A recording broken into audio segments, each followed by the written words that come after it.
Bonjour, Bonjour. bienvenue sur Les gens mécaniques. Merci.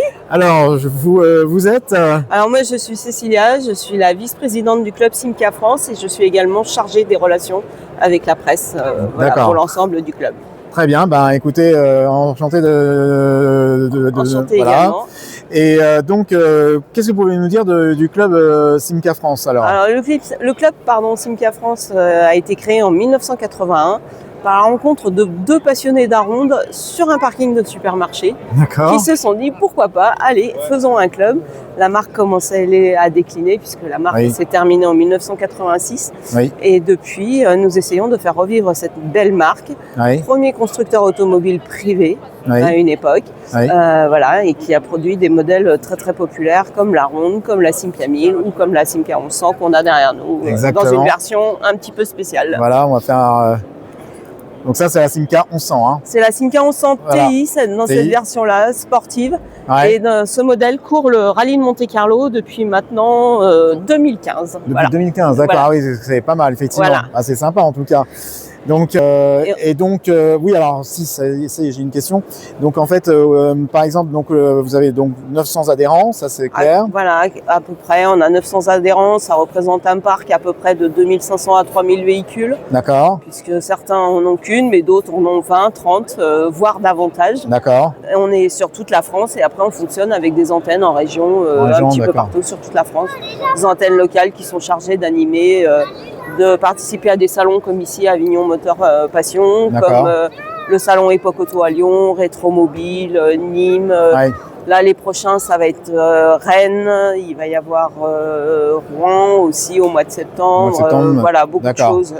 On essaye d'être très présent et de faire vivre cette belle marque. Exactement. Et alors, par contre, j'avais une question. C'était, comme c'est une marque qui n'est plus fabriquée, bien entendu, se pose la question pour les collectionneurs des pièces. Alors, les pièces. Comment ça se passe? Alors, nous, on a un petit stock propre à notre club, dont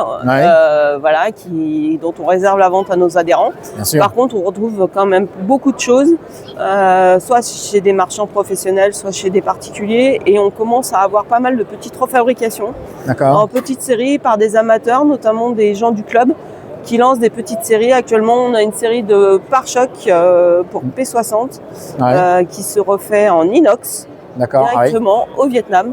Et qu'on fait venir après en France. D'accord, effectivement. Alors ça m'étonne pas parce qu'effectivement pour les voitures anglaises c'est exactement ça, ils les font venir de là-bas ou d'Inde. Voilà. Donc effectivement c'est. Voilà, on a lancé des refabrications sur les pare-brises aussi, notamment les pare-brises de Simca 5 qu'on peut difficilement faire à l'unité parce que ce sont des toutes petites pièces et que le prix serait totalement exorbitant. Mais voilà, par sondage, on arrive à trouver un certain nombre de personnes pour lancer ces refabrications. D'accord, très bien. Et puis sinon, le bouche à oreille fonctionne très bien, comme avec tous les passionnés. C'est ça, c'est ça. Et c'est ça l'avantage de faire partie du club en fait. Voilà, tout à fait. Ça donne un réseau en fait. Ça donne un réseau, tout à fait. Et les réseaux de passionnés sont fourmillent toujours de bonnes idées. Exactement. Eh bien, très bien. Et on peut vous retrouver sur Facebook. Vous pouvez nous retrouver sur Facebook, sur Instagram. On a également un site internet clubsimcafrance.fr. Et puis, un peu partout. Et sur les salons, jeudi prochain, ce sera après Avignon, c'est Rennes, si je ne me trompe pas. Eh bien, très bien. Eh bien, en tout cas, merci beaucoup de votre accueil. Merci d'être passé nous voir. Voilà, merci beaucoup. À bientôt. Au revoir.